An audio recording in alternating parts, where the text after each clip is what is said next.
सवालों का जवाब देंगे। अगला सवाल किया जाएगा सामने का।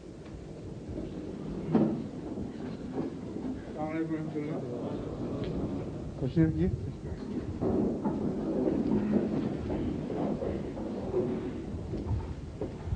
इमाम साहब तशरीफ लाइए।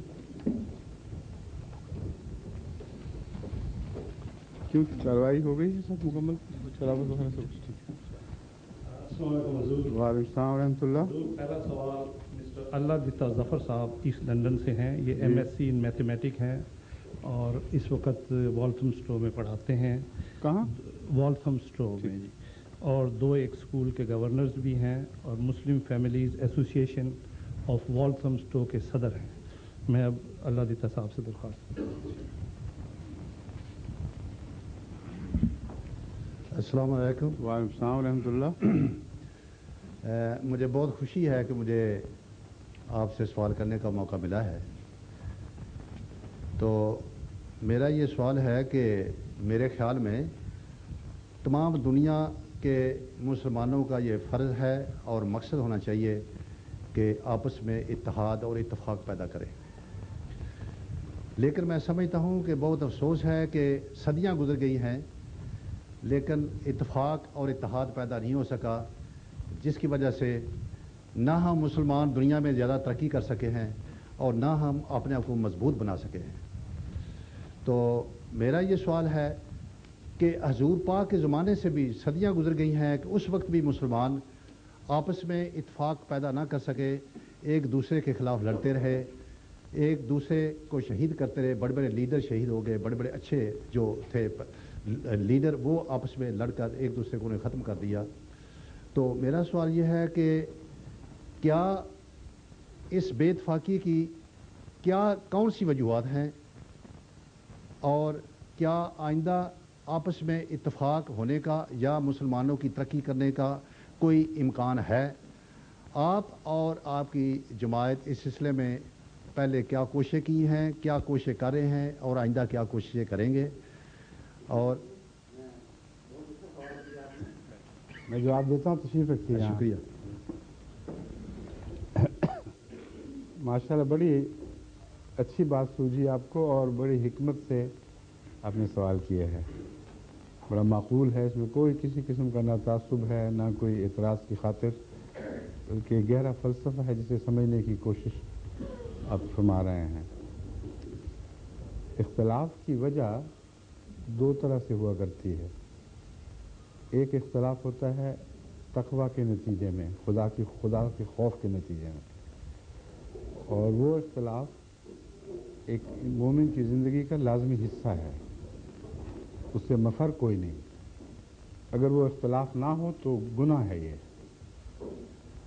और इस इख्तलाफ की बुनियाद ये है कि जो इंसान देखे, जैसा देखे वैसा ही समझे, वैसा ही बयान करे।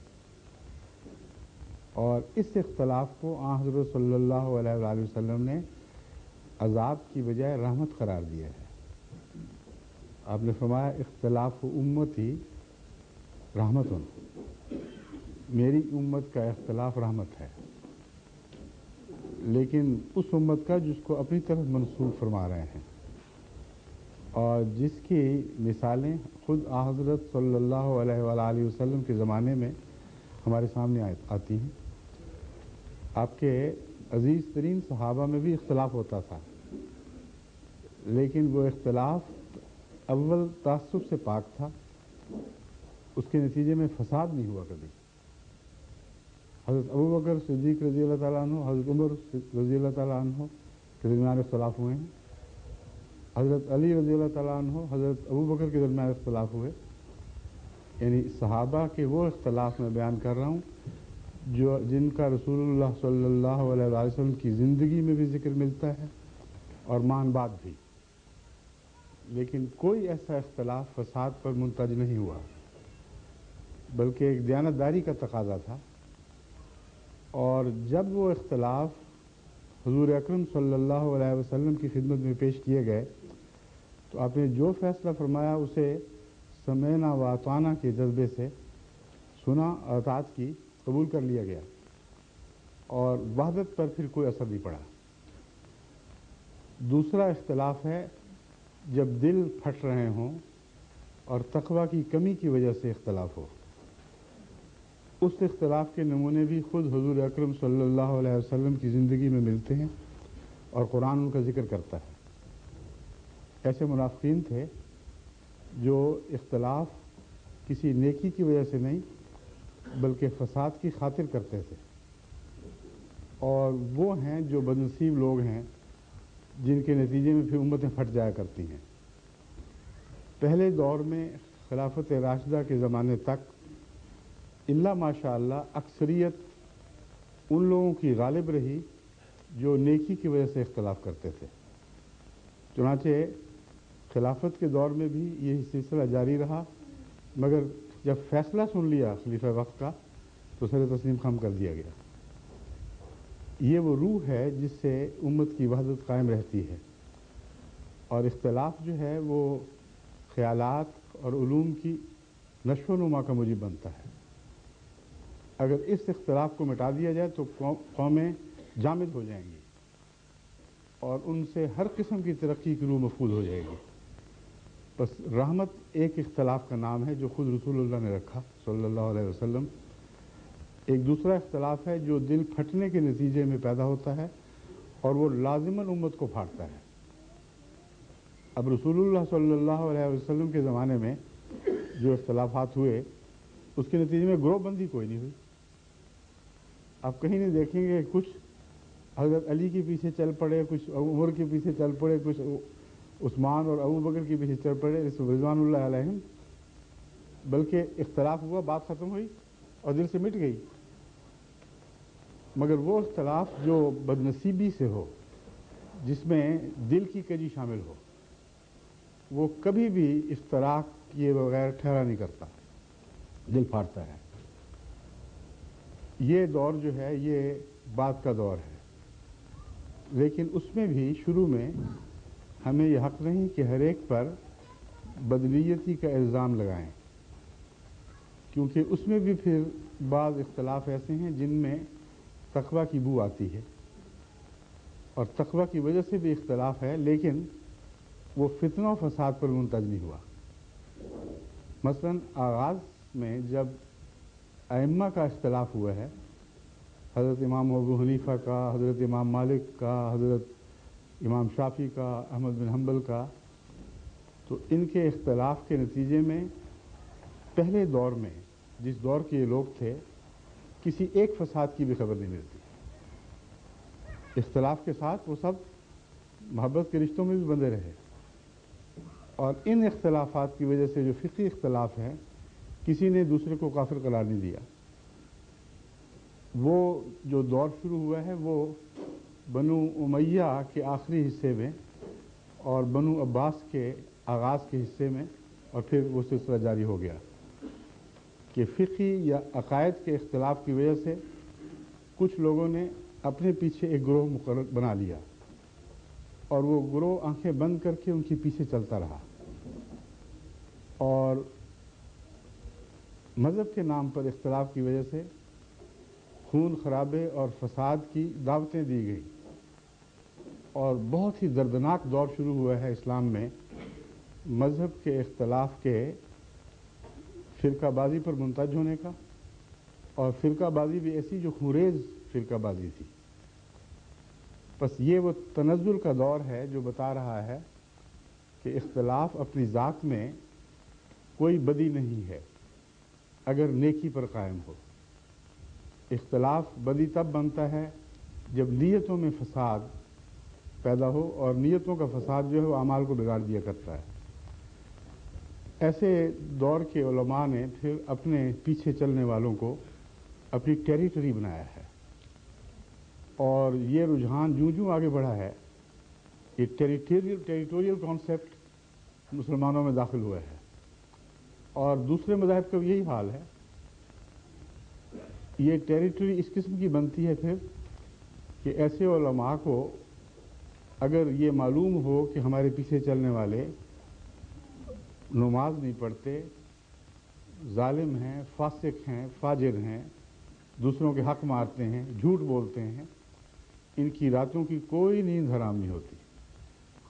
ये पता चल जाए कि हमारे मानने वालों पर छापा पड़ा है एक और फिरके का और वो आकर इनको ले जा रहे हैं वहाँ से, तो जिस तरह सियासी रद्द-ए-अमल होता है टेरिटोरियल हमले का, वे नहीं वो बल्कि उससे भी ज़्यादा खौफनाक रद्द-ए-अमल दिखाते हैं और फिर अंधाधुंध उन लोगों के खिलाफ कत्ल व गारत की तालीम, उनके जान माल हराम, यानी उनके लिए हराम और अपने लिए हलाल, ये फतवे शुरू हो जाते हैं।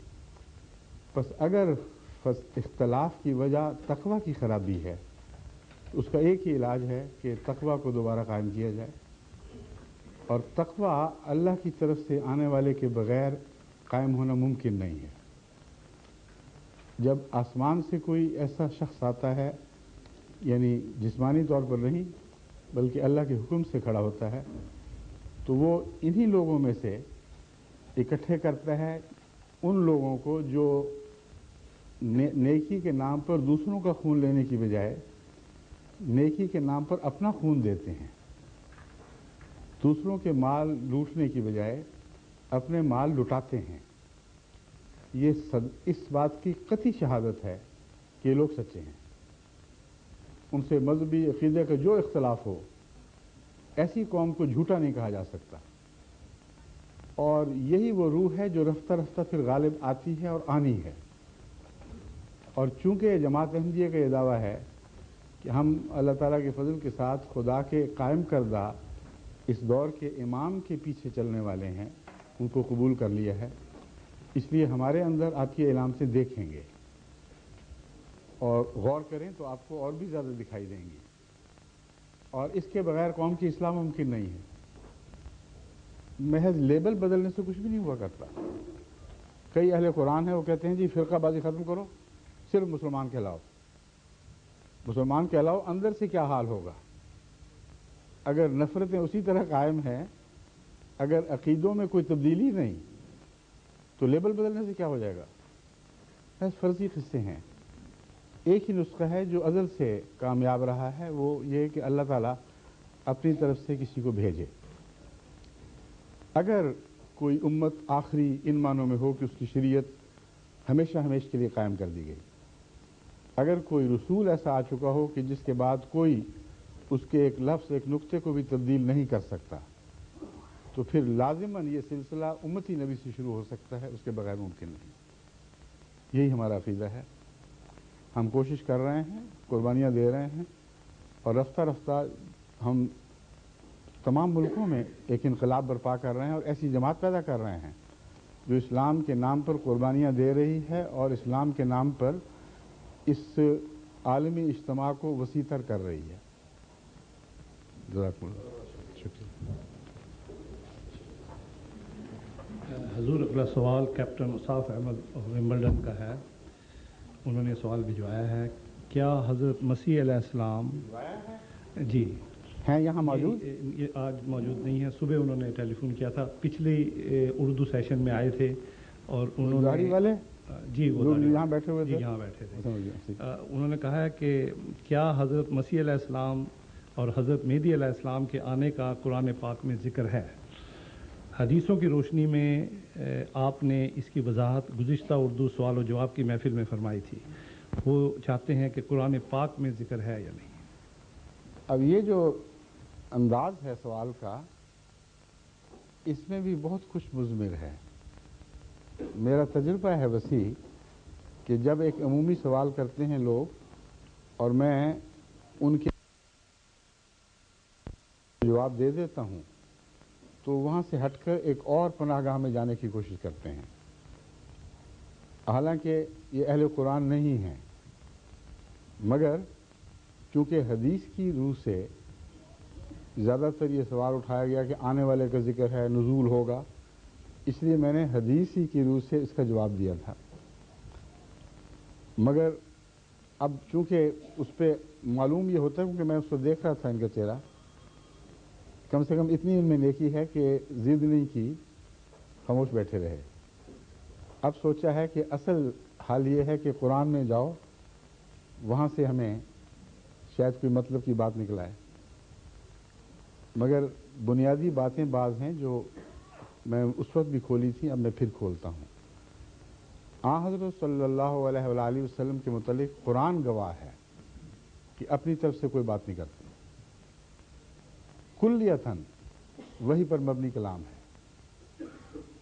अगर किसी को वही पर मबनी कलाम होने के बावजूद कुरान करीम में वो बुनियाद दिखाई ना भी दे और ये कतई बात हो कि हुज़ूर सल्लल्लाहु अलैहि वसल्लम की अहादीस बकसरत एक बात कह रही हैं, तो फिर तक़वा का तकाजा ये है कि उन हदीस के फैसले के सामने सर झुकाए इंसान। फिर ये जायज़ नहीं कि ये पूछे कि कहाँ से निकाला आपने। ये सवाल दरअसल हमसे नहीं है, सवाल हज़रत सल्लल्लाहु अलैहि वसल्लम से है कि इतनी ज़ोर से, इतनी कसरत से जो आपने मसीह के आने की खबरें निकाली हैं, तो कुरान से तो हवाला दिखाएं, क्योंकि आपने फरमाया, मैंने तो नहीं कहा। मगर मैं आपको बताता हूँ कि कुरान में बहुत सी ऐसी बातें ऐसे अंदाज में बयान हुई हैं कि आम फहम का आदमी उनको अखज़ नहीं कर सकता कि यहाँ किस बात की बुनियाद रखी गई है।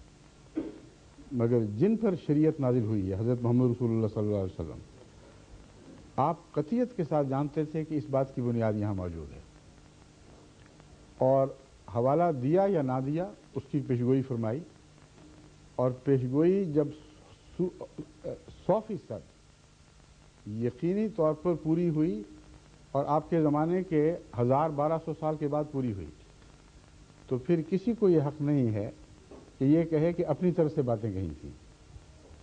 उसकी एक मिसाल दज्जाल की है।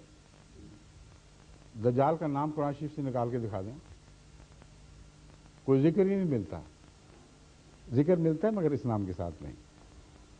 दज्जाल के मुतालिक जब हज़रत सल्लल्लाहु अलैहि वसल्लम से सवाल हुआ कि या रसूलल्लाह, आपने इतना डराया है दज्जाल से, यहाँ तक कि फरमाया कि कोई दुनिया में नबी ऐसा नहीं आया जिसने अपनी कौम को दज्जाल से न डराया हो, हम कैसे बचेंगे उससे? आपने फरमाया सूरह कहफ की पहली 10 आयात और आखिरी 10 आयात का मुताला करो, और उन आयात में मसीही अक़ीदे के तौहीद से शिरक की तरफ मायल होने का जिक्र है आगाज़ में, और आखिर में उनकी दुनियावी तरक्की का जिक्र है। तो अगर दज्जाल का इन बातों से ताल्लुक़ नहीं था, तो हुज़ूर सल्लल्लाहु अलैहि वसल्लम ये क्यों फरमाते हैं कि इन 10 आयात पहली और आखिरी की तिलावत किया करो और रात सोने से पहले पढ़ लिया करो, तुम्हें समझ आ जाएगी। लेकिन अब आप दोबारा पढ़ के इनको देखें, हैरान हो जाएंगे कि बैन ही निशानदेही हो गई है, और हदीसें जितनी हैं वो इसी तरफ इशारे कर रही हैं। क्योंकि दज्जाल की हदीसों में हर जगह फरमाया कि मसीह नाजिल होगा, यक़्तुल दज्जाला व यक़्तुल खिंज़ीरा, यक्सुल सलीबा, यक़्तुल दज्जाला व यक़्तुल खिंज़ीर। वो सलीब को तोड़ेगा, दज्जाल को कत्ल करेगा और सूअर को कत्ल करेगा। अब सलीब और सूअर ये दो लफ्ज़ इकट्ठे बोले जाएं तो कौन सी कौम दुनिया में सामने आएगी? और वो जिनका मुता ईसा अलैहिस्सलाम हो। ज़ाहिर बात है कि हज़रत सल्लल्लाहु अलैहि वसल्लम ने ये सारी बातें खोली और कुरान से ली, इसलिए मुसलमान का फ़र्ज़ है कि ऐसी हदीसें जो आइंदा की पेशगोइयों से ताल्लुक़ रखती हों पूरी हो जाएं, वज़ाहत के साथ पूरी हो जाएं। उसके बाद ये बहस ना उठाए कि मोहम्मद रसूलुल्लाह ने कहाँ से निकाली थी, बल्कि अक्ल इस्तेमाल करे, खुद देखे, ढूंढे तो उसको ज़रूर मिल जाएगी जगह। अब इमाम महदी नाम रखें या मसीह रखें नाम, हमारे नज़दीक एक ही वजूद के दो नाम हैं, और इसकी बुनियाद अहादीस की रूह से इब्न माजा जो सिहा में से एक सही कुतब है उसकी ये हदीस है, लल महदियो इल्ला ईसा। असल में ईसा के सिवा कोई महदी नहीं होगा, एक ही शख्स के दो टाइटल हैं। इस नुक्ता निगाह से दोनों पेशगोइयाँ कुरान करीम में वजाहत के साथ मौजूद हैं ایک آنے والا ایسا آئے گا جو حضرت محمد رسول اللہ صلی اللہ علیہ وآلہ وسلم کی کامل نمائندگی کرے گا، اتنی کامل نمائندگی کہ گویا اس کا نام محمد رکھا گیا۔ یہ پیشگوئی سورہ جمعہ میں موجود ہے اور اتنی کھلی کھلی ہے کہ کوئی معمولی عقل اور فہم کا آدمی بھی اس کو مس نہیں کر سکتا، لیکن اس پر مزید یہ تائید کہ خود حضور اکرم صلی اللہ علیہ وآلہ وسلم نے اس کی یہی تشریح فرمائی کہ یہاں ایک آنے والے کی خوشخبری ہے، اس کے مقاصد بیان ہوئے ہیں، اس کا زمانہ بتایا گیا ہے، اس کی قوم کے احوال بتائے گئے ہیں۔ تو جہاں قرآن اور حدیث میں سے بھی بخاری کی حدیث دونوں یوں اکٹھے ہو جائیں جیسے انگلیاں انگلیوں میں پیوست ہو جاتی ہیں، تو اس کے بعد پھر فرار کی کون سی گنجائش رہ جاتی ہے؟ وہ آیت یہ ہے، اعوذ باللہ من الشیطان الرجیم، بسم اللہ الرحمن الرحیم، هو الذی، یعنی پہلی آیت چل رہی ہے، یہاں سے جو متعلقہ مضمون شروع ہوتا ہے، هو الذی بعث فی الامیین رسولا منہم یتلو علیہم آیاتہ ویزکیہم وَيُعَلِّمُهُمُ الْكِتَابَ وَالْحِكْمَةَ وَإِنْ كَانُوا مِنْ قَبْلُ لَفِي ضَلَالٍ مُبِينٍ۔ وہی اللہ ہے جس نے اپنی طرف سے ایک ایسا رسول مبعوث فرمایا جو انہی لوگوں میں سے تھا، اور وہ کون لوگ تھے؟ امی، جاہل لوگ۔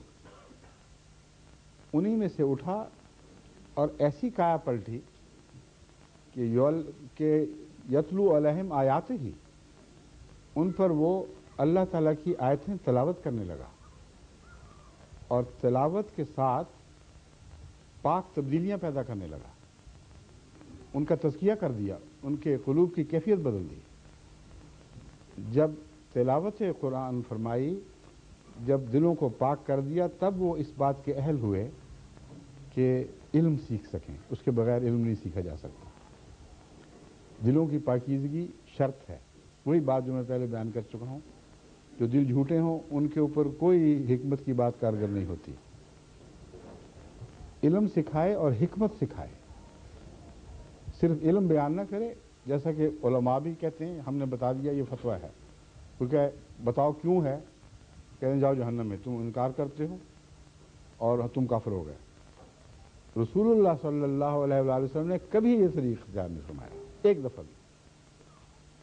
علم سکھایا، جب کسی نے پوچھا اس کا جواب دیا، تحمل اور پیار سے رافت کے ساتھ اس کے مضامین سمجھائے کہ یہ وجہ ہے، یہ خدا کا حکم یوں آیا ہے، اور ہر دفعہ دل کا سننے والے کا دل مطمئن ہو گیا۔ یہ وہ مضمون ہے جو سورہ جمعہ میں بیان فرمایا گیا۔ پھر فرماتا ہے اللہ تعالیٰ، یعلم الکتاب والحکمہ ان کانوا من قبل لفی ضلال مبین۔ یہ کہہ کر بات ختم ہو جانی چاہیے، مضمون مکمل ہو گیا، لیکن ایک اور بات شروع ہوتی ہے، وَآخَرِينَ مِنْهُمْ لَمَّا يَلْحَقُوا بِهِمْ۔ اسی رسول کو، کیونکہ بعثت سوائے محمد رسول اللہ کے کسی کی مذکور نہیں ہے، کسی تیسرے شخص کا کوئی تصور ہی، کوئی دوسرے یا تیسرے کا تصور نہیں۔ وَبَعَثَ فِي الْأُمِّيِّينَ رَسُولًا وَبَعَثَ آخَرِينَ مِنْهُمْ۔ آخرین میں بھی اللہ نے اسی کو مبعوث فرمایا ہے، یعنی آخرین کے لیے۔ کن آخرین کے لیے؟ لما یلحقوا بہم، جو ابھی تک ان سے ملے نہیں ہیں۔ اور وہ کون ہوں گے، کیسے یہ واقعہ ہوگا؟ فرمایا آخرین منہم لما یلحقوا بہم وہو العزیز الحکیم۔ یہ جو فیصلہ ہے کہ آخرت میں، آخری زمانے میں محمد رسول اللہ کو دوبارہ مبعوث فرمایا جائے گا، یہ اس وجہ سے ہے کہ اللہ تعالیٰ عزیز ہے اور حکیم ہے، وہ صاحب علم اور صاحب وجاہت ہے اور حکمت کی بات کرتا ہے۔ یہ کہنے کے بعد پھر وہ کون لوگ ہوں گے جن میں آپ آئیں گے، کیسے آئیں گے؟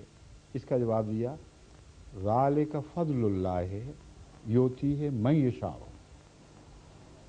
اگر حضرت محمد رسول اللہ صلی اللہ علیہ وآلہ وسلم نے خود براہ راست آنا تھا تو یؤتیہ من یشاء کی کوئی بحث نہیں ہوتی چاہیے تھی، صاف پتہ چلا کہ یہ نام کسی غلام کامل کو عطا ہونا ہے جو بین ہی وہی باتیں کہے گا جو محمد رسول اللہ نے فرمائیں، وہی تعلیم دے گا جو قرآن کی تعلیم ہے، صرف ان سے غلط فہمیوں کے پردے اتارے گا۔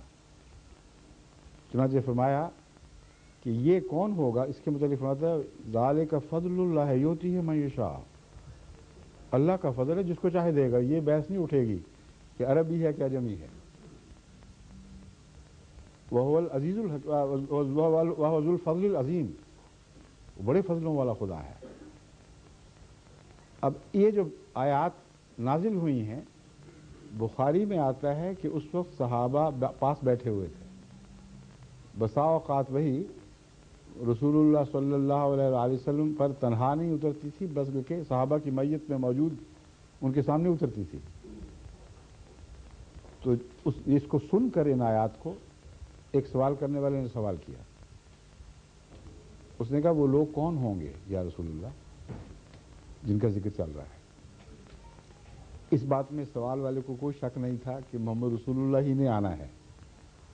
وہ لوگ کون ہوں گے اس پر اس کو ذرا تعجب تھا اور دل میں ایک تجسس پیدا ہوا کہ پتہ کروں۔ حضور صلی اللہ علیہ وآلہ وسلم نے یہ سن کر جواب نہیں دیا، خاموشی اختیار فرمائی۔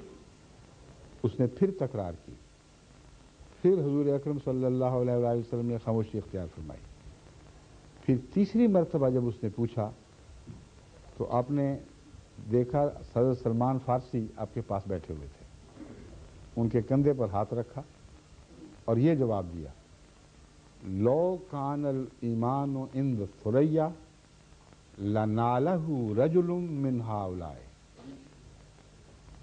بعض روایتوں میں رجالن بھی آتا ہے، لیکن بخاری کی روایات میں رجلن بھی آتا ہے، اور رجلن کو امام بخاری کا قبول کر لینا اور موقع محل کا مخالف نہ سمجھنا ثابت کرتا ہے کہ ان کے نزدیک آنے والے کی خوشخبری کی وجہ سے رجل فرمایا گیا ہے،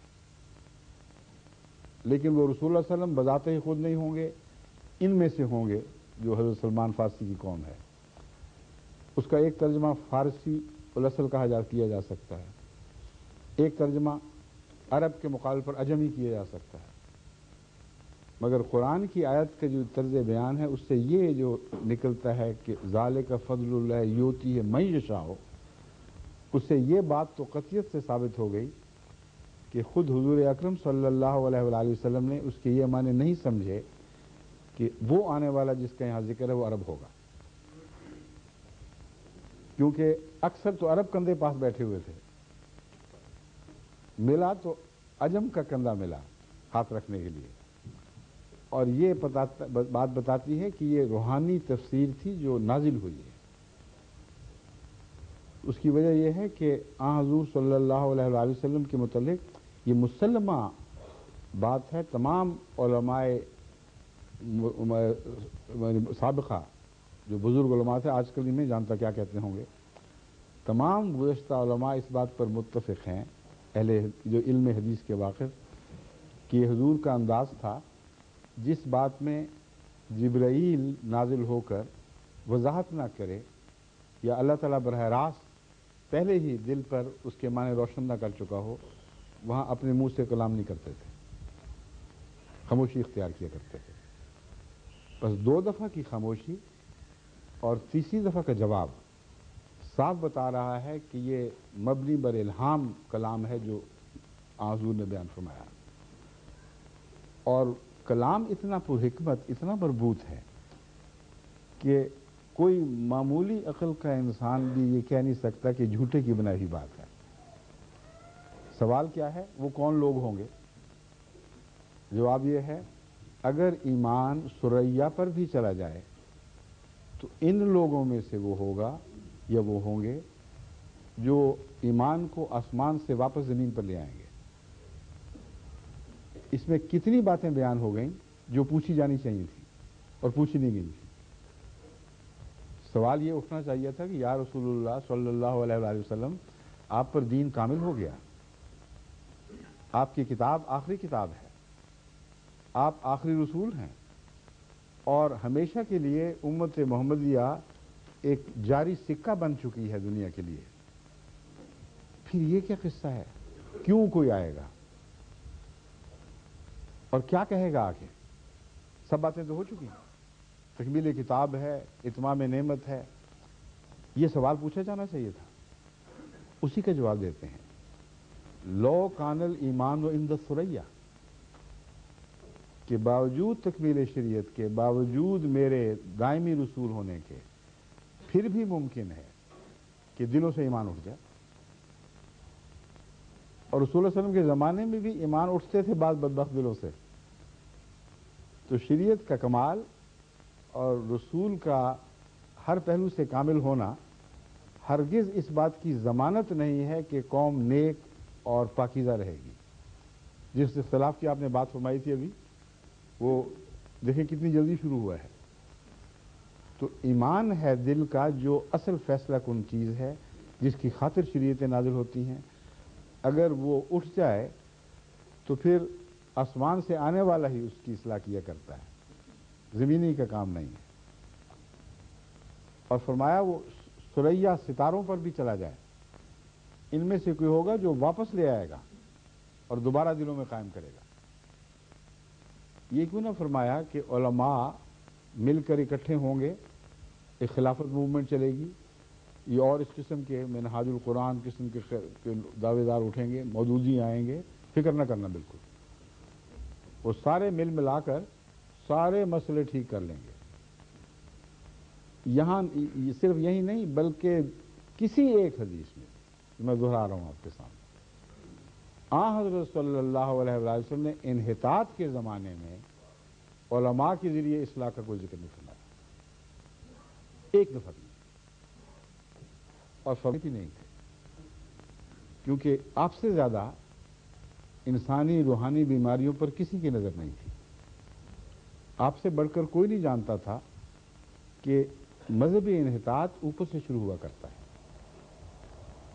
عوام کا الانام تو بھیڑوں کی طرف پیچھے چلنے والے لوگ ہوتے ہیں۔ جب لیڈرشپ بددیانت ہو جائے، جب وہ خود غرض ہو جائے تو جہاں چاہے ان کو لے جاتی ہے، خدا کے نام پر، رہنمائی کے نام پر، اور گڑھوں میں اتار دیا کرتی ہے۔ اس لیے حضور اکرم صلی اللہ علیہ وآلہ وسلم کا کسی ایسے موقع پر ایک مرتبہ بھی کسی عالم کا ذکر نہ کرنا اور مسیح کا کرنا، مہدی کی بات کرنا اور دنیا کے اماموں کی بات نہ کرنا، مہدی کو ہی امام کہنا، صاف ثابت کرتا ہے کہ حضور اکرم صلی اللہ علیہ وآلہ وسلم پر مذہبی قوموں کے عروج اور زوال کے سارے حال روشن تھے۔ آپ جانتے تھے کہ مذہبی رہنما ہی ذمہ دار ہوا کرتے ہیں، جب وہ بگڑ جائیں تو پھر ان کی ریپلیسمنٹ کے سوا کوئی چارہ نہیں ہے، پھر خدا اپنے براہ راست انضمام اپنے ہاتھ میں لیتا ہے، اور اس اصول کے خلاف ساری مذہبی تاریخ میں ایک بھی گواہی نہیں۔ علماء کی بات کیوں نہیں کی؟ اس لیے کہ خود دوسری جگہ فرما چکے ہیں کہ سیاتی علی الناس زمان، لوگوں پر ایک ایسا زمانہ آنے والا ہے، لا یبقى من الاسلام الا اسمہ، اسلام نام کے سوا باقی نہیں رہے گا، ولا یبقى من القرآن الا رسمہ، قرآن تحریروں کے سوا کچھ نہیں رہے گا، کہیں سونے میں لکھی جا رہی ہیں، کہیں فلاں وہ جو چوٹی کا کاتب ہے نئے نئے انداز سے لکھ رہا ہے، کبھی کوفی انداز سے، کبھی کسی اور سے، تحریروں میں بہت قرآن دکھائی دے گا، مگر تحریروں میں مساجد کی بات ہے، وہ آباد ہونے کے باوجود ویران ہوں گے۔ اب یہ کلام نبی کے کلام کے سوا ممکن نہیں۔ مساجدہم عامرۃ وہی خراب من الہدی، ان لوگوں کی مسجدیں آباد ہوں گی مگر ہدایت سے خالی۔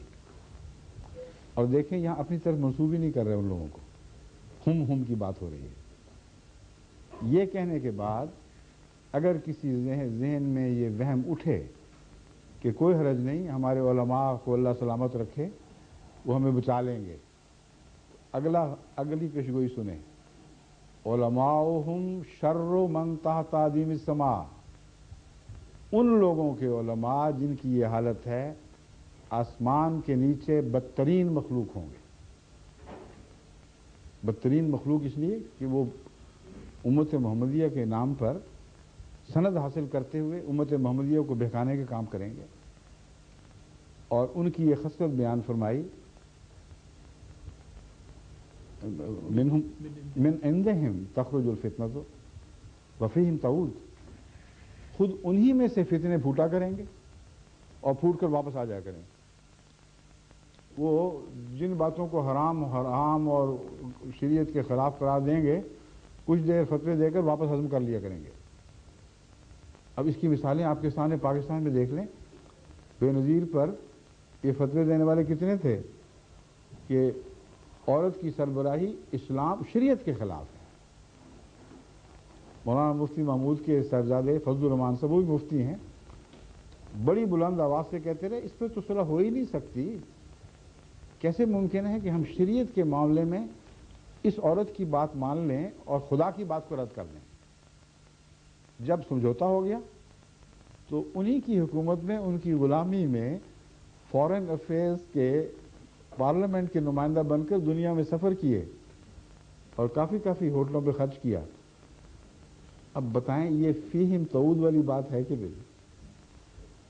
وہیں سے فتنہ نکلا تھا وہیں واپس پہنچ گیا. اور یہ روزمرہ کا دستور ہے. حکومت کو ڈرانے کے لیے فتوے دیتے ہیں, جہاں انظر کھاتے سمجھوتا ہو جائے وہاں کہتے ہیں ٹھیک ہو گیا بس کوئی بات نہیں, اب سب چلے گا. یہ حال ہو جس قوم کا اور ہمیں دکھائی دے رہا ہو, یہ پیشگوئی یاد رکھیں 1400 سال سے پہلے کی گئی تھی. یوں لگ رہا ہے جسے حضور اکرم صلی اللہ علیہ وسلم دیکھ رہے ہیں ہم سب کو اور ایک ایک نقش پر نظر ہے اور آنکھوں دیکھا حال بیان فرما رہے ہیں. وہ پیشگوئی اتنی صاف بھی کبھی آپ نے سنی ہے؟ انبیاء کی پیشگوئیاں ہوتی ہیں اس وضاحت کے ساتھ, اس شان کے ساتھ. اس کا اسی حدیث سے تعلق ہے جو بخاری کی میں نے بیان کی, اسی آیت قرآنی سے تعلق ہے جس کا میں نے ذکر کیا. اس کی تفسیر میں حضور نے فرمایا کہ اگر ایمان ثریا پر بھی چلا گیا تو یہ خدا سے آنے والا ہے جس کو میرا نام دیا گیا ہے, میں نہیں ہوں گا. آئے گا وہ, لیکن نام تبھی کوئی پا سکتا ہے اگر کامل غلام ہو یا برابر ہو. برابری کا سوال ہی کوئی نہیں, کیونکہ حضور اکرم صلی اللہ علیہ وسلم خاتم ہونے کے لحاظ سے تمام دنیا میں اگلوں پہ سب سے افضل ہے. شریعت کامل ہو گئی, نئی شریعت لا نہیں سکتا تو برابری کہاں سے کرے گا کوئی؟ جو قرآن کا بھی تابع ہو, محمد رسول اللہ علیہ وسلم کے ہر لفظ کا غلام ہو, وہ کیسے محمد کا نام پا سکتا ہے؟ صرف ایک طریقے سے کہ اپنے نفس کو کلیتاً مٹا دے اور جو کچھ قرآن اور محمد رسول اللہ کی حکومت ہے اس کو اپنے اوپر نافذ کر لے. اگر یہ صورتحال درجہ کمال کو پہنچ جائے اور اطاعت ایسی ہو کہ اس میں کوئی غیر کا شبہ نہ رہے, اس صورت میں نام ملا کرتا ہے اور قرآن بھی دیتا ہے. بالا ہستی کا نام برابری کی خاطر نہیں, کامل غلامی اور عجز کے, اس کے عجز کے انعام کے طور پر. رسول اللہ کو قرآن کریم میں فرمایا گیا ہے کہ جب آپ نے مٹھی چلائی, ما رمیتا اذ رمیتا ولکن اللہ رما, آپ نے مٹھی نہیں چلائی کنکریوں کی, محمد اللہ کا, اللہ نے چلائی. دوسری جگہ بیعت کا ذکر کرتے ہوئے فرماتے ہیں اللہ تعالیٰ فرماتا ہے انما یبایعون اللہ, جو محمد رسول اللہ کی بیعت کر رہے ہیں وہ اللہ کی بیعت کر رہے ہیں. اور اس کو مزید کھولا ید اللہ فوق ایدیہم, ان کے ہاتھوں پر اللہ کا ہاتھ ہے. تو کیا نعوذ باللہ من ذالک یہاں شرک اور برابری کی باتیں ہو رہی ہیں؟ سوال ہی نہیں پیدا ہوتا. غلامی کا کی انتہا بھی نام دے دیا کرتی ہے اور خود سری کی انتہا سے بھی لوگ نام اپنا لیا کرتے ہیں. تو آنے والے کے متعلق جو قرآن کریم نے محمد رسول اللہ کی بعثت قرار دیا, یہ اس کے کالعدم ہونے کی وجہ سے اپنی طرف سے کچھ نہیں کہے گا. शरीयत ही की गुलामी करेगा, मोहम्मद रसूलुल्लाह के फरमान ही को खोल कर लोगों के सामने रखेगा, उसी सुन्नत को जारी करेगा। ये वो पेशगोई है जो कुरान में खुले लफ्ज़ों में मौजूद है। फिर हज़रत मसीह का जिक्र कुरान करीम फरमाता है और ऐसे मसीह का भी जिक्र फरमाता है साथ उन्हीं आयात में शुरू में ही, जो बनी इसराइल के लिए एक मिसाल और नमूना थे। और आगे जाके फरमाता है व इन्नहु इल्मुल लिस्सा, वो क़यामत की भी निशानी बनेगा। इल्मुल लिस्सा व इन्नहु इल्मुल लिस्सा, और वो यकीनन क़यामत की निशानी बन के भी आएगा। तो क़यामत तो आने वाली थी जिसका जिक्र कर रहे हैं, और मुफस्सिरीन और ख़ुद ये उलमा भी जो ये सवाल उठाते हैं, ये जब इनसे पूछा जाए कि मसीह आएगा दोबारा तो कैसे आएगा, कहते हैं कुरान शरीफ देख लो, इल्मुल लिस्सा, उसके आने के बाद क़यामत जल्दी आ जाएगी। तो आने वाले मसीह का जिक्र कुरान करीम में मौजूद है, वो इनको नज़र नहीं आता। तो हज़रत सल्लल्लाहु अलैहि वसल्लम ने जो कुछ भी फरमाया, अव्वल तो कामिल मोमिन को यकीन और एतमाद होना चाहिए कि कुरानी सनद के सिवा आप अपनी तरफ से कोई बात नहीं फरमाते थे, इसका कुरान गवाह है। वमा यंतिक़ु अनिल हवा इन हुवा इल्ला वह्युन यूहा, ये अपने नफ्स से कोई बात नहीं करता, वही कहता है जो वही के ज़रिए इसको बताई जा रही है। और दूसरे, जब आप तफस्सुर करें तो हर हदीस को जो सच्ची हो कुरान में से दिखाया जा सकता है, लेकिन इंसान तक़वा के साथ कोशिश करे तो हल हो जाएगा मसला। फिर कुरान करीम में एक गुलाम नबी का जिक्र है। अब कुरान गुलाम नबी की बातें करे और आप कहें कि हमें कुरान में कहीं कोई जिक्र नहीं मिलता। अल्लाह ताला फरमाता है वमन युतिल्लाह वर रसूला, सूरह निसा में, जो भी अल्लाह वर रसूल और मोहम्मद रसूल, और रसूल जो है ये बाकी नबियों की बात नहीं कर रहा, अब ये रसूल जिसकी हम बात कर रहे हैं, जो भी अल्लाह और इस रसूल यानी मोहम्मद रसूलुल्लाह की अताअत करेगा, क्या होना चाहिए, उस पर सजा मिलनी चाहिए। क्या गैरों से जिन्होंने दूसरे अंबिया की अताअत की उनसे कम दर्जा मिलना चाहिए, या कम से कम बराबर तो हो ना, कम का तो सवाल ही नहीं पैदा होता। इस मजमून को समझकर आगे आयत पढ़ें तो सारा मसला खुल जाता है। फरमाया मन युतिल्लाह वर रसूला फउलाइका मअल्लज़ीना अनअमा अल्लाहु अलैहिम, अब बस यही वो लोग हैं जिनको इनाम नसीब होंगे, इनके सिवा अब किसी को इनाम नहीं मिलेगा। तो एक तो ये जो बाकियों को फारिग कर दिया और हज़रत मोहम्मद रसूलुल्लाह सल्लल्लाहु अलैहि वसल्लम को इनाम हासिल करने के लिए तन्हा वसीला करार दिया, बहुत बड़ी शान है। यही खातमियत का माना है। सबके चश्मे बंद, आपका चश्मा जारी। और अगली आयत सुने वो किस तरह खोलती है मजमून को। इनाम पाने वाले होंगे कौन? मिनन नबीयीन, नबियों में से, वस्सिद्दीकीना, सिद्दीकों में से, वश्शुहदाए, शहीदों में से, वस्सालिहीना, और सालिहीन में से, वहसुना उलाइका रफीका। क्या ही अच्छी कंपनी है। इस उम्मत के मोहम्मद रसूलुल्लाह के गुलाम एक इस सोबत में शिरकत करेंगे, नबी भी होंगे, सिद्दीक भी, शहीद भी, साले भी। तो अब इस कुरान की आयत को कहाँ ले जाएंगे? बस कुरान करीम तो खोल कर इन सब बातों को बयान फरमा रहा है, सिर्फ तासुब से पाक होकर तकवा के साथ मुतालिया की ज़रूरत है। अगर साफ दिल से कोई मुतालिया करे तो एक दो आयात ही काफ़ी हो जाती हैं।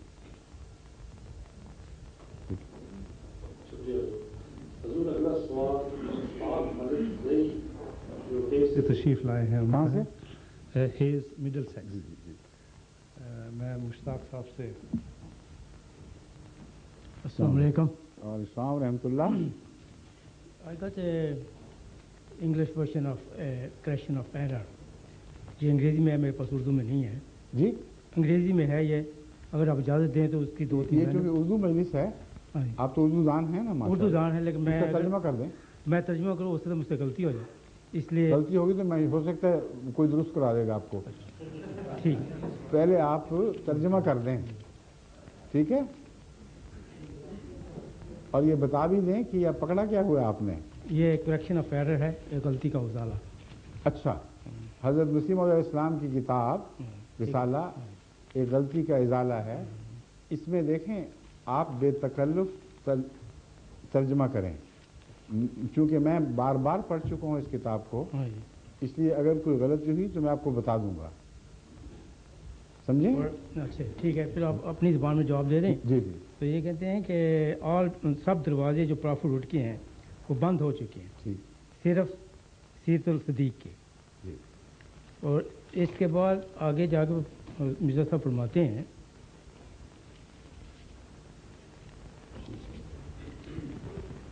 मैंने प्रॉफिट रूट से कभी इनकार नहीं किया, किससे। नबूवत से। हाँ हाँ बिल्कुल ठीक। मैंने नबूवत से कभी इनकार नहीं किया, और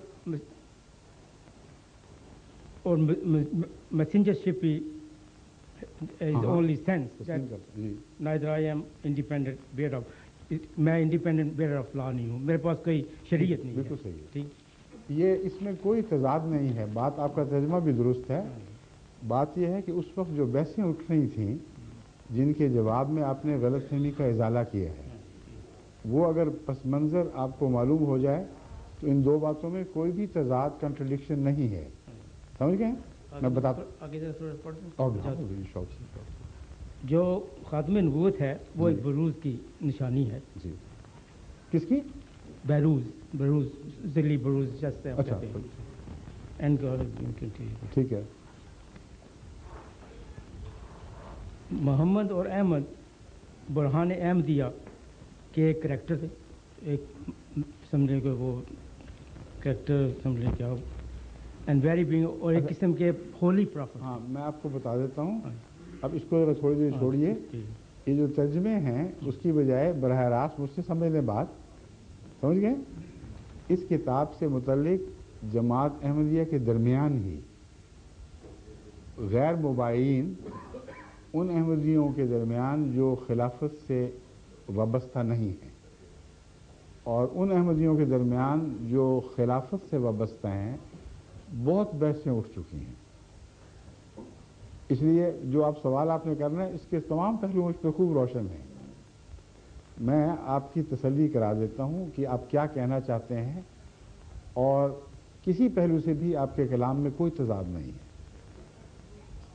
हज़रत मसीह मौद अलैहिस्सलाम पर उस ज़माने के उलमा ने बसा औक़ात बड़ी शिद्दत से एतराज़ किया कि आपने आज़ाद नबूवत का दावा किया है, और उसके लिए इस्लाह इस्तेमाल करते थे मुस्तकिल नबूवत का। और हज़रत मसीह मौद अलैहिस्सलाम ने हर जगह बड़ी शिद्दत से मुस्तकिल नबूवत को गुमराही करार दिया, हर दावेदार को गुमराह करार दिया। फरमाया कि हज़रत मोहम्मद रसूलुल्लाह की ख़ातमियत के बाद किसी मुस्तकिल नबूवत का कोई सवाल ही पैदा नहीं होता। अगर है तो बरूज जिसकी बात कर रहे हैं, बरूज़ी नबूवत है, और उसी बरूज का जवाब मैंने सूरह जुमा के हवाले से दे दिया है पहले ही आपको। बरूज कहते हैं किसी और के ताबे होकर उसके दायरे अतात में कोई आए, और ये सूफियाना इस्तिलाह है। मुराद ये होती है, आजकल तो लोग इन इस्तिलाहों के वाकिफ़ नहीं, मगर उस ज़माने में उलमा में ये बहुत चला करती थी। सूफ़ी कहते हैं एक सूफ़ी पैदा हुआ है जो किसी पहले सूफ़ी का बरूज है। मतलब यह है जिस्म उसका नहीं, रूह उसकी नहीं, मगर उसका आना गोया उसका आना है, और उसके ताबे है, उसका मुखालिफ नहीं है। बस हज़रत मसीह मौद अलैहिस्सलाम ने जहाँ जहाँ इकरार किया, वो सिर्फ इस किताब में नहीं दूसरी जगहों में भी है, बड़े ज़ोर के साथ इकरार किया है कि खुदा ने मेरा नाम लक़ब रखा, मेरा लक़ब नबूवत अता किया, मुझे लक़ब नबूवत अता फरमाया। और इस तरफ भी मुतवज्जे किया कि देखो मुहद्दिसीन को भी तो एक किस्म का नबूवत का मर्तबा हासिल है, यानी अंबियाए अंबिया की बहस छोड़ो, मोहम्मद रसूलुल्लाह की उम्मत में ऐसे बड़े बड़े कुतुब, गौस और मुहद्दिस गुजरे हैं जिनको खुदा ने कसरत से वही के ज़रिए मुखातब फरमाया, और ये भी एक नबूवत की किस्म ही है। मगर मेरे और मुहद्दिसीन के और दूसरे अख्ताब के दरमियान एक फ़र्क है, वो ये है कि हज़रत सल्लल्लाहु अलैहि वसल्लम ने उन सब बुज़ुर्गों के अंदर नबूवत की सलाहियतों के बावजूद उनको नबी के लक़ब से याद नहीं फरमाया। ये नाम मुझे अता किया। तो यहाँ खुदा से वही के नतीजे में भी, मोहम्मद रसूलुल्लाह सल्लल्लाहु अलैहि वसल्लम की तरफ से पेशगोई के रंग में भी अपने आप को उस नबूवत का मिस्दाक करार दिया है जो रसूलुल्लाह सल्लल्लाहु अलैहि वसल्लम की तरफ से आपके हक़ में पेशगोई के तौर पर मौजूद थी। समझें? इस पहलू से आपका इशारा उस हदीस की तरफ है जो मुस्लिम में मिलती है, जिसमें आने वाले मसीह को 4 मरतबा नबीउल्लाह कह के मुखातब फरमाया। तो आप फरमाते हैं नबी का लक़ब दिया गया है मुझे, और उस रसूल की तरफ से जो खातम है, तो मुझसे क्या बहस छेड़ते हो फिर? और ये इतनी कती दलील है कि हुज़ूर सल्लल्लाहु अलैहि वसल्लम अगर मसीह के सच्चा होने की इलामत उसको उसका नबीउल्लाह होना भी करार दें, और मसीह आ जाए और मौलवी उससे पूछें कि तुम वही मसीह हो जिसकी पेशगोई थी, वो कहे हाँ वही हूँ, तो नबीउल्लाह हो, अब बताएं वो क्या जवाब देगा बेचारा? अगर कहे नबीउल्लाह तो कहे दायरा इस्लाम से खारिज, तुम मसीह कहाँ से हो गए? अगर कहे नहीं तो कहे रसूलुल्लाह सल्लल्लाहु अलैहि वसल्लम तो कहते हैं नबीउल्लाह होगा, तुम क्या कह रहे हो कि मैं नबीउल्लाह ही नहीं? तो सोचने की बात है कि अपने ज़हनों के तज़ाद और झगड़ों को रसूलुल्लाह सल्लल्लाहु अलैहि वसल्लम की तरफ मंसूब करते हैं तो फितना पैदा होता है। ये ईमान लाजिम होना चाहिए, ये रुझान कती है जो कभी भी गलती नहीं करने देगा कि हुज़ूर सल्लल्लाहु अलैहि वसल्लम ने जिन मानों में भी आने वाले मसीह को नबी कहा है, उन मानों में वो ज़रूर नबी है, आप बेहतर जानते हैं। बस हर उन मानों में जिनमें मसीह रसूलुल्लाह सल्लल्लाहु अलैहि वसल्लम ने इनकार फरमाया है नबी का, आपने हर उन मानों में खुद अपनी नबूवत का इनकार किया। हर उन मानों में जिनमें आपने इकरार फरमाया रसूलुल्लाह सल्लल्लाहु अलैहि वसल्लम ने कि नबी आएगा, उन हर मानों में कबूल कर लिया। तो तजाद तो सिर्फ सोचने वाले की सोच का तजाद है। अब मैं मिसाल इनकार वाला मिसाल देता हूँ। आपने फरमाया ला नबी आबादी, दज्जाल आएंगे, फितने फसाद पैदा होंगे, नबी होने का कुल्लुहुम यज़मून अन्नहु नबीउल्लाह, नबीउल्लाह लफ्ज़ जाते हैं नबीउन, हर एक उनमें से ये गुमान करेगा कि वो नबी होगा। वला नबी आबादी, मेरे बाद कोई नबी नहीं। कितनी कती हदीस है। किन मानों में कोई नबी नहीं? बात का क्या माना है? जब इस बात पर आते हैं तो पुराने उलमा जिन्होंने ना नबूवत का दावा किया ना वहम गुमान था, उन्होंने यहाँ लफ्ज़ बात का ये माना किया, यहाँ बात से मुराद मेरे मुखालिफ, मुझसे हट कर कोई नबी नहीं होगा, मेरे दायरा गुलामी से बाहर कोई नबी नहीं होगा। अब बात का ये माना उन्होंने कुरान से साबित किया। वो कहते हैं देखो कुरान करीम में अल्लाह ताला फरमाता है फ़बअय्यि हदीसिन बादल्लाहि व आयातिही युमिनून, ये लोग अल्लाह के बाद और उसके निशानात के बाद फिर किसकी बात मानेंगे? तो वो कहते हैं कि बात का लफ्ज़ कुरान से साबित है कि अल्लाह का वैसे तो बात हो ही नहीं सकता। मुखालफत के मानों में अरबी में मुसल्लम, कुरान में मुसल्लम, इसलिए इसका ये माना किया जाए तो तमाम तजादात उठ जाते हैं। इसलिए अहले इल्म उलमा पहले ये बात छेड़ चुके हैं, वरना हदीस मुस्लिम वाली हदीस से तजाद हो जाएगा। एक जगह फरमाया कोई नबी नहीं, एक जगह फरमाया मसीह नबी होगा, लेकिन इसके अलावा भी उसका जवाब मौजूद है।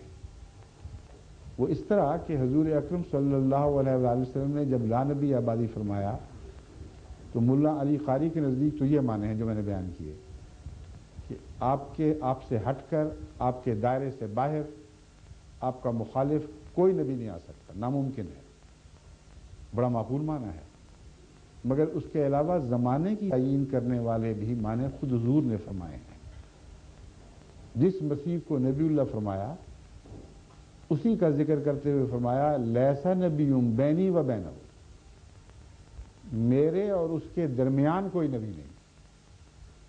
جہاں بات کا زمانہ طے ہو گیا کہ بات قیامت تک کا بعد ہے یا کسی خاص رونما ہونے والے واقعہ تک کا بعد ہے، تو فرمایا اسی شخص کا حوالہ دیا۔ دیکھیں کوئی بھی تضاد نہیں حضور کی حدیث میں، اسی نام کا حوالہ دیا جس کے مطلب نبی اللہ کہہ چکے ہیں کہ دیکھو میرے اور اس کے درمیان کوئی نبی نہیں ہوگا، اس کے درمیان متبی ہوں گے، دعوے دار ہوں گے، لیکن ان میں سے کوئی بھی نبی نہیں ہوگا، وہ سمجھے گا کہ وہ نبی ہے۔ تو جب رسول اللہ صلی اللہ علیہ وآلہ وسلم خود کھول چکے ہیں ان باتوں کو، تو حضرت مسیح موعود علیہ السلام جہاں انکار کرتے ہیں وہاں بات کے ان معنوں میں انکار کرتے ہیں کہ حضور اکرم کی شریعت آپ کی غلامی سے باہر اس آیت کے تابع جس میں اطاعت کو انعام کی شرط قرار دیا گیا ہے، اس سے باہر جن معنوں میں بھی تم سمجھتے ہو کہ میں نے دعویٰ کیا جھوٹا ہے، میں ایسے دعوے پر لعنت ڈالتا ہوں، اس کو دین سے خارج ہونے کا متبادل سمجھتا ہوں۔ جن معنوں میں حضور اکرم نے نبی فرمایا، جن معنوں میں قرآن نے آنے والے کی پیشگوئی فرمائی، ان میں سے کسی ایک معنی بھی آپ نے انکار نہیں فرمایا۔ سمجھ گئے؟ شکریہ۔ اگلا سوال مسٹر غلام حسین نیوہم سے تشریف لائے ہیں، ان کا ہے، میں ان سے درخواست کروں گا کہ جی فرمائیے مسٹر غلام حسین صاحب۔ السلام علیکم۔ وعلیکم السلام ورحمۃ میں اللہ۔ نیوہم جماعت سے آیا ہوں۔ میرے پاس دو سوالات سے، ایک کا تو جواب مجھے آلریڈی مل چکا ہے پہلے جوابات میں۔ میرا دوسرا سوال یہ ہے کہ امام مہدی کی پیشین گوئی سے متعلق، جس میں کہ وہ صلیب کو توڑے گا اور خنزیر کو ختم کرے گا، کیا اس سلسلہ میں حضرت مسیح موعود علیہ السلام نے کہاں تک کامیابی حاصل کی ہے؟ میں کرتا ہوں، بیٹھیں سے۔ امام اول تو یہ کہ سوال درست فرما لیں، امام مہدی کے حوالے سے نہیں فرمایا بلکہ مسیح کے حوالے سے فرمایا ہے، اور اس میں بڑی گہری حکمت ہے۔ ان کا جھوٹا خدا جو بنا ہوا ہے، فرضی خدا کہنا چاہیے، وہ مسیح ہے، اور اللہ کی شان دیکھیں، مسیح کو امت محمدیہ میں پیدا کر کے اس سے ان کی صلیب توڑنے کا کام لے گا۔ اس سے زیادہ پر حکمت کلام اور کیا ہو سکتا ہے؟ کتنی گہری منطق ہے اس میں۔ رسول اللہ صلی اللہ علیہ وسلم فرماتے ہیں جو مسیح اصل مسیح ہے وہ تو صلیب کا دشمن تھا، اور ان لوگوں نے اس کو صلیب کا حصہ بنا کر پوجا شروع کی ہوئی ہے، اس لیے آنے والے کو مسیح کا لقب دینے میں یہ بھی حکمت ہے کہ جو اصلی اور حقیقی مسیح ہے وہ آئے گا تو امت محمدیہ میں محمد رسول اللہ کی غلامی کے طور پر آئے گا۔ کہاں خدا کا بیٹا اور حاکم سب نبیوں پر، کہاں رسول اللہ صلی اللہ علیہ وسلم کی غلامی کا دم بھرنے والا مسیح، اور اس کا اولین کام یہ ہو کہ صلیب کو توڑ دے گا۔ اب سوال یہ ہے کہ مسیح جو اس کی بات ہو رہی ہے وہ اصلی اور حقیقی ہے، یا جماعت احمدیہ کا عقیدہ درست ہے کہ یہ ایک تمثیلی نام ہے جو اس کو دیا جائے گا؟ یہ فیصلہ کرتے ہی حدیث کی سمجھ آ جائے گی۔ اگر حقیقی ہے تو پھر صلیب بھی حقیقی، پھر جیسا مسیح پرانا اور اصلی ویسا ہی صلیب بھی حقیقی ہوگی۔ پھر آتے ہی مسیح کا کام یہ ہونا چاہیے کہ دنیا میں صلیبیں توڑنے کا سفر اختیار کرے۔ ساری دنیا میں جتنی صلیبیں ہیں اتنے انسان بھی نہیں۔ یہ جو کیتھولک ممالک ہیں ان میں تو صلیبوں کی اسی کثرت ہے کہ آپ تصور بھی نہیں کر سکتے۔ وہ صلیبیں توڑے گا اور پیدل چلے گا، اس کے گھوڑے کی کوئی بات نہیں۔ دجال کو تو گدھا مل جائے گا، بہت تیز رفتار ہوگا۔ مسیح بھی چاہ رہا ہے کس سواری پر پھر کے وہ صلیبیں توڑتا پھرے گا۔